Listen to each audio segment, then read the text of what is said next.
Halo teman-teman, kembali lagi di channel Komuzaku Official. Terima kasih sudah klik video ini.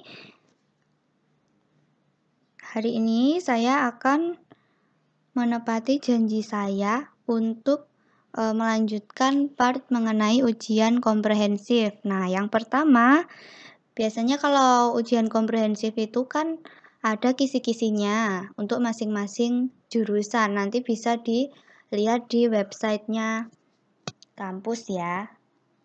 Ini berhubung saya jurusannya matematika ya, mungkin ya kurang lebih sama aja. Kalau di matematika itu ada 4 keilmuan, ada 4 bab gitu ya. Yang pertama tentang keislaman, lalu ada pedagogik, ada keilmuan matematika, ada juga penelitian. Jadi sebenarnya sesuai dengan jurusan kita kan tadris matematika atau pendidikan matematika. Yang namanya pendidikan matematika kan kita itu dipersiapkan untuk menjadi calon guru atau dosen atau peneliti di bidang matematika seperti itu.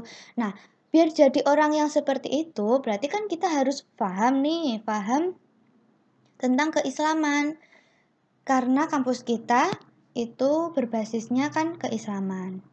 Lalu karena kita jurusannya pendidikan atau tadris, tentunya kita harus paham tentang ilmu-ilmu kependidikan. Jadi harus dites dulu nih sebelum teman-teman semua lulus, layak nggak sih jadi guru matematika gitu? Bisa nggak memecahkan masalah yang diberikan sama dosennya?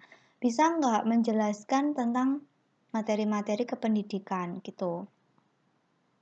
Kalau materi pokoknya ya seperti ini, studi Al-Quran Hadis tentang ilmu pendidikan dasar. Ada fikih, usul fikih, ada juga ilmu pendidikan Islam. Indikatornya malah udah ada nih, menulis dan membaca surat pendek. Nah, ini saya dulu juga nih kejadian. Jadi waktu di dosen yang pertama, itu kan saya pertama tuh keislaman dan juga kependidikan ya, pedagogik ya. Itu yang pertama disuruh membaca dan juga menulis surat pendek. Nanti surat pendeknya ditentukan sama dosennya. Di juz 30 itulah teman-teman belajar. Mungkin dari yang paling sederhana aja, dari Quran surat An-Nas gitu ya, Al-Ikhlas. Seperti itu diperhatikan cara membacanya tuh udah sesuai apa belum. Terus nulisnya tuh gimana gitu ya. Kayak gitu. Lalu yang kedua menunjukkan ayat Al-Quran dan hadis yang berkaitan dengan pendidikan Islam, terutama tentang perkembangan anak. Nah ini juga nih, nanti ada di materi-materi kayak ini ya, saya tunjukkan sekalian aja ya. Nah, ini ada materi yang hampir udah disesuaikan sama kisi-kisinya. Tapi ini kan materi turun-temurun ya. Ini saya juga nggak tahu nih siapa nih yang buat materinya kok baik banget. Nah ini teman-teman bisa belajar dari ini juga. Di sini kan ada ayat Al-Quran tentang perkembangan anak, ada hadis juga. Ada ayat dan hadis tentang sholat, tentang puasa gitu. Dulu ya sempat menghafalkan apa-apa yang ada di sini karena kan nggak mesti sama ya antara anak yang masuk di pertama sama anak yang masuk kedua gitu ya. Itu tuh pertanyaannya nggak mesti sama. Ada juga yang teman saya tuh ditanyai tentang hadis perkembangan anak itu juga ada gitu. Lanjut kita ke ini menunjukkan ayat Al-Quran dan hadis yang berkaitan dengan sholat, zakat, puasa, haji itu juga nih. Nah, teman-teman bisa pakai ini, pakai ayat dan hadis tentang sholat, zakat, puasa, haji. Zakatnya ini, puasa, dan juga haji, gitu. Ya, jadi udah dibantu. Nanti kalau teman-teman misal dari yang pondokan gitu ya, itu udah tahu dulu. Yang lain nggak ada di sini nih, ada lagi Mbak yang lain gitu. Itu juga boleh, nggak apa-apa. Gitu. Lanjut kita mampu menjelaskan tentang aliran dan tokoh pendidikan Islam. Nah, ini jarang sih. Kalau kayak gini kan agak susah ya. Itu jarang. Tapi juga ada.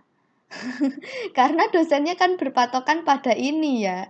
Pada ini. Jadi ya mau nggak mau harus bertanya tentang ini. Dan teman-teman mau nggak mau juga sedikit harus tahu lah tentang aliran-alirannya apa aja gitu.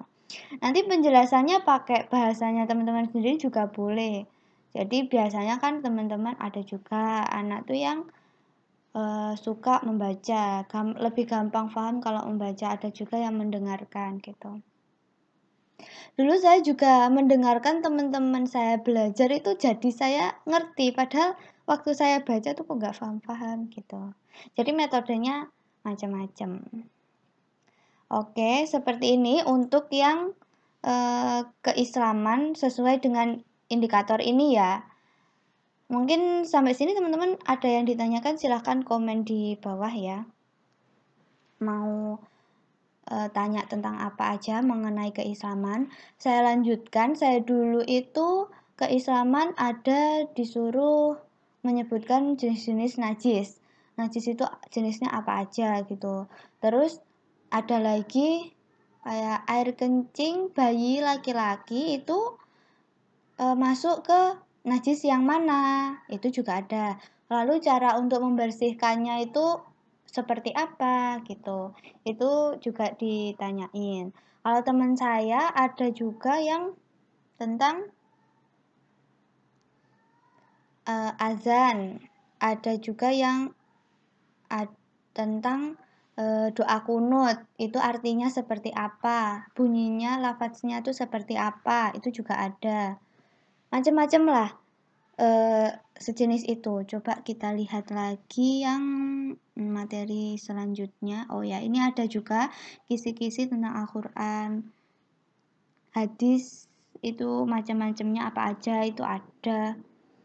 Tapi ya perlu teman-teman tahu aja, ini nggak semuanya keluar ya, karena sistemnya kan wawancara. Jadi ya nggak mungkin kalau banyak-banyak banget gitu. Jadi tergantung dosennya aja mau mau nguji apa. Bisa juga tentang sholat.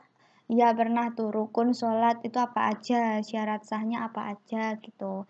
Haji itu juga bisa. Tadi kan di materinya ada fikih dan usul fikih. Nah, di sini di materi yang kedua ini juga dipelajarin aja, enggak apa-apa. Karena kita kan juga enggak tahu ya apa aja. Nah, ini tentang puasa wajib, ada haji juga. Itu dipelajarin. Nanti tergantung teman-teman mau sistem belajarnya seperti apa. Semangat ya teman-teman. Saya doakan teman-teman semua itu bisa sukses mengikuti ujian komprehensif dan enggak mengulang. Oke? Seperti itu. Lalu